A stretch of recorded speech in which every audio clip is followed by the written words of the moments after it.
Oi pessoal, meu nome é Lucas Pérez e hoje eu quero falar um pouco com vocês sobre modelos lineares. Mais especificamente, eu vou focar hoje no SVM, que são as máquinas de vetor e suporte. Bom, para começar, o SVM ele tem uma matemática bem pesada, ele usa muito a álgebra dele para se explicar porque ele funciona, ela é um tanto complexa e, para este momento, ela foge ao escopo da aula. Então, eu vou apenas passar por cima do SVM, explicando como que ele funciona, qual a ideia por trás dele. E se você quiser pesquisar na internet, existem vários tutoriais no YouTube ou em livros sobre como ele funciona. Primeiro de tudo, máquinas de vetor suporte. O que é um vetor suporte? Um vetor suporte ele é um vetor, no caso um ponto, que ele foi classificado incorretamente ou está próximo da superfície de decisão. Para quem não lembra, a superfície de decisão é essa reta imaginária que divide os elementos, certo? No nosso plano dimensional é como se fosse o corte que é feito no espaço vetorial para dizer esses elementos são dessa classe e esses elementos são dessa classe.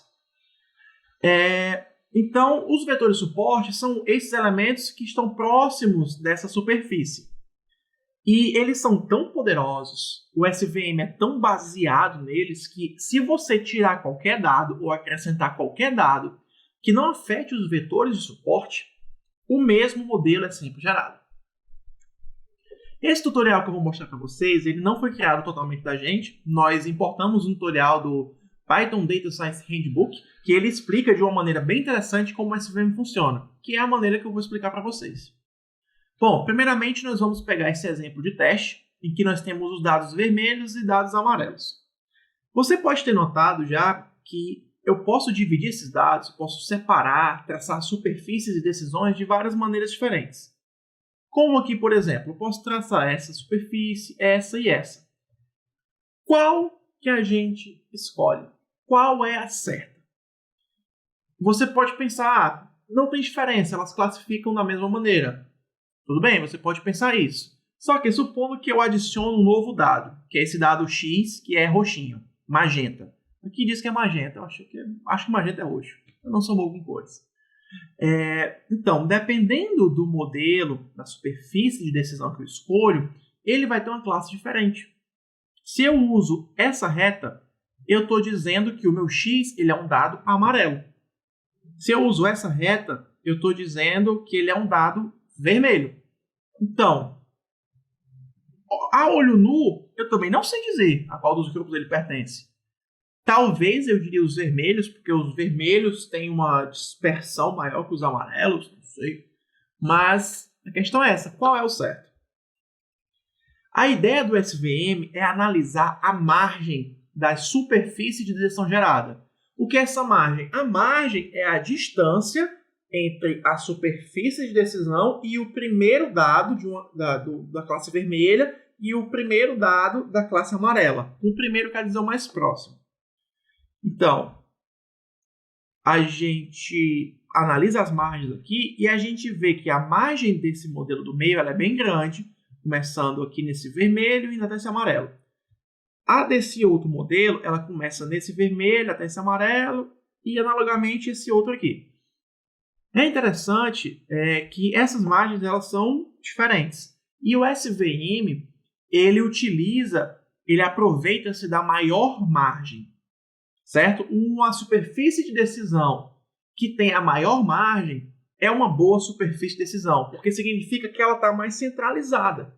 Se ela está mais centralizada, eu não vou estar muito próximo de um dado nem de outro, de uma classe ou de outra. Então, eu consigo ter dados ainda ali dentro que tem essa margem de segurança para aquela classe. E esses pontos que compõem a margem, esses pontos que definem a margem, são pontos que são utilizados como vetores de suporte. Graças a Deus, o SVM é implementado no scikit-learn, porque, como eu disse, a matemática dele é bem pesada. Então, vamos importar ele, certo? No caso, é o SVC, que é o Support Vector Classifier. Ok? Existe também o da regressão, que é o para valores contínuos, mas vamos focar nos valores discretos. E eu vou construir aqui um exemplo, certo? Aqui eu estou usando esse kernel linear e esse valor de C aqui. Mais na frente eu vou explicar para vocês o que é que significa. Mas vamos focar primeiro no modelo padrão com esses dados x e y que a gente viu acima. E vamos fazer uma função para ajudar no plot.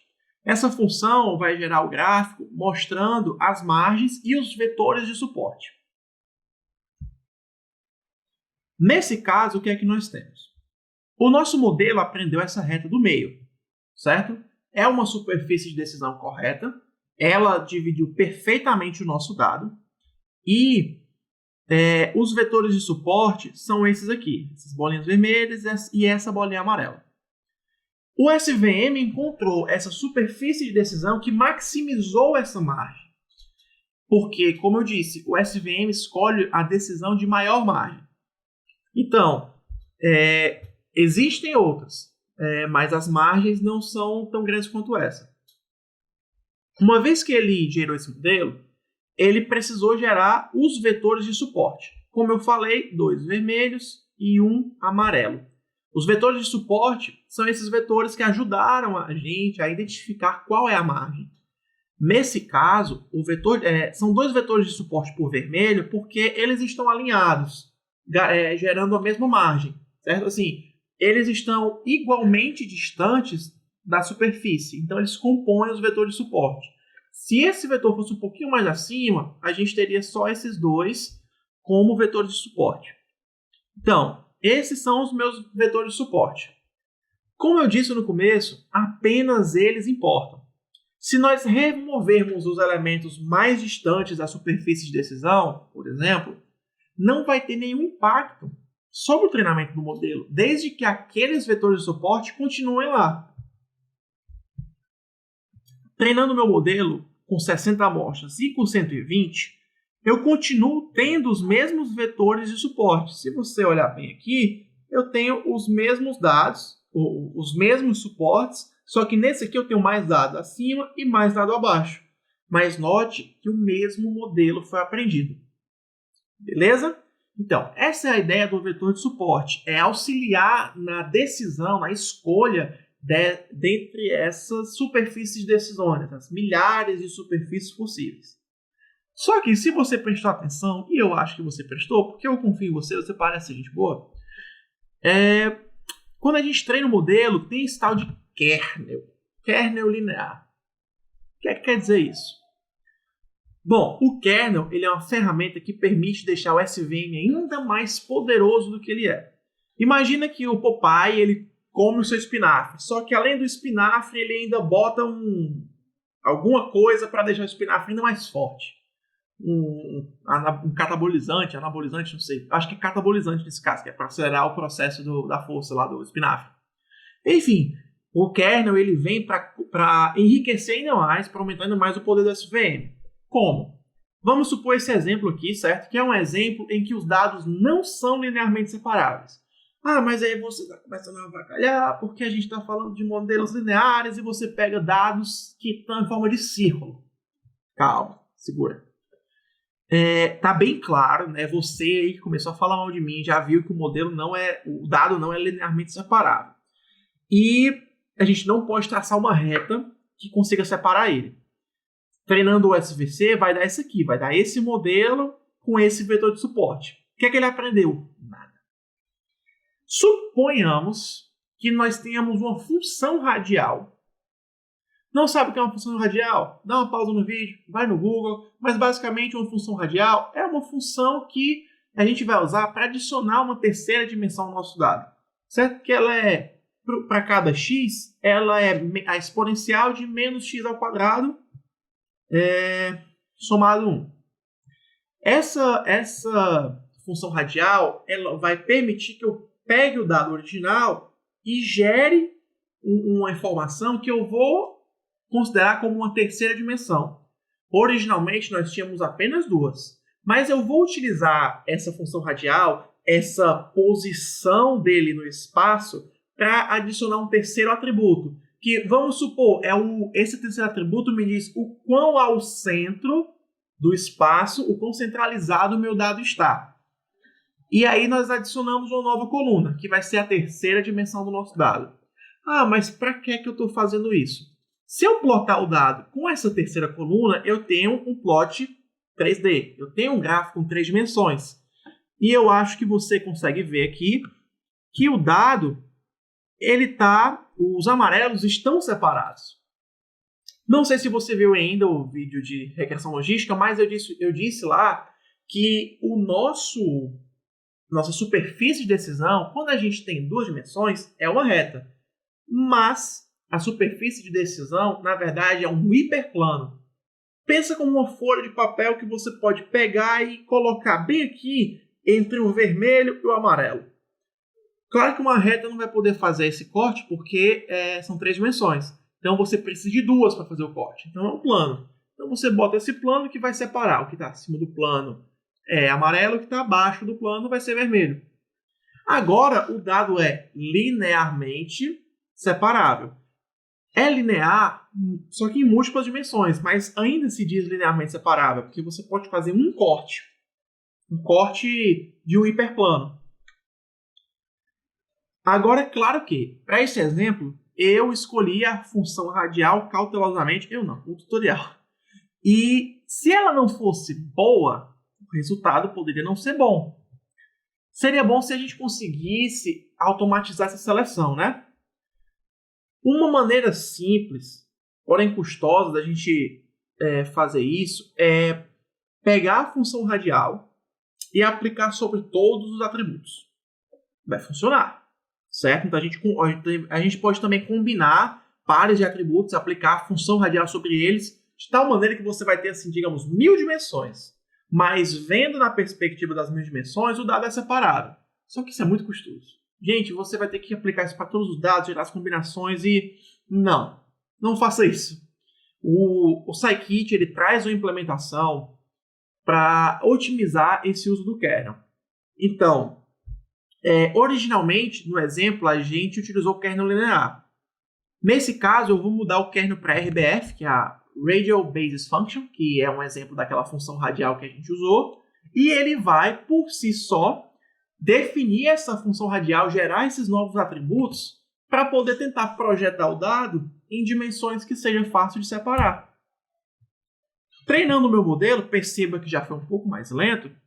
Nesse caso, utilizando esse kernel RBF, essa questão de eu aplicar uma função sobre os dados para adicionar dimensões que permitam que o SVM trabalhe de maneira melhor, eu consigo separar esses dados, eu consigo projetá-los de uma maneira que eles fiquem linearmente separáveis por um hiperplano. Então, o que permite que o SVM ele aprenda. Ele aprendeu de uma maneira melhor. Então, nesse caso, ele conseguiu definir os vetores de suporte e ficou essa ideia da classificação meio circular. Porque projetado no espaço de n dimensões que ele representou o dado é separável. Tá. Agora, o que é esse parâmetro C? O C nada mais é do que um parâmetro para suavizar a margem. A gente sabe que a maior margem é a margem que vai ser utilizada. Mas, às vezes, como é que a gente define o quão restrita essa margem? Por exemplo, nesse caso, o nosso dado está um pouco misturado. Se eu fosse rodar o SVM, ficaria um pouco complicado para ele escolher os vetores de suporte. Então, ou ele faria um modelo com uma margem super estreita, e aí isso poderia ficar bem ruim para o classificador, porque esses dados no meio podem ser dados sujos.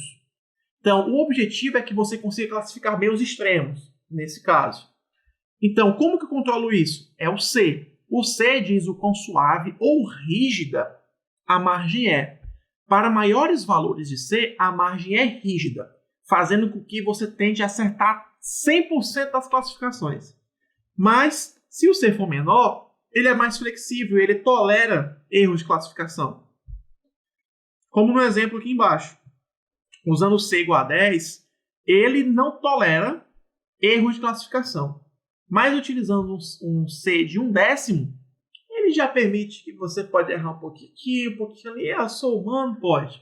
Quando que é legal usar isso? Você tem altos volumes de dados, o seu dado é muito misturado, às vezes não compensa você treinar o modelo com essa acurácia, ou melhor, com essa precisão, para ficar tão estreito. Pode ser muito custoso e não vale a pena o resultado. Às vezes, vale a pena você suavizar um pouco essa margem para que o modelo possa treinar mais rápido e não seja tão perfeitamente ajustado para o seu dado de treino.